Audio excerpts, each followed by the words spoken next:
Koľko si myslíš, že mám rokov? 600? Prvé 2 storočia môjho života som poznal Adama. Adamov najstarší syn bol Kain. Viete, ten, čo zabil svojho brata Ábela. Z línie Kaina pochádzali priemysel, spracovanie kovov, hudba, umenie, ale po ceste úplne zabudli na Boha.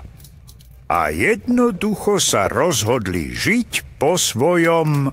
Pred mnohými rokmi Boh prehovoril k môjmu vnukovi Noémovi a varoval ho, že pošle potopu, ktorá zničí každú živú vec, ktorá sa pohybuje na povrchu zeme.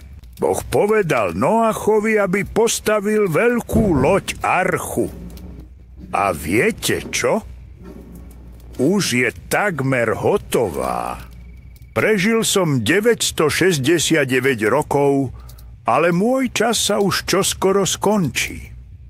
S každým dňom je súd bližšie. Niečo strašné sa blíži. Nikto neverí tomu, čo hovorí Noé. Ale môžem ti povedať, že čokoľvek Boh hovorí, je pravda.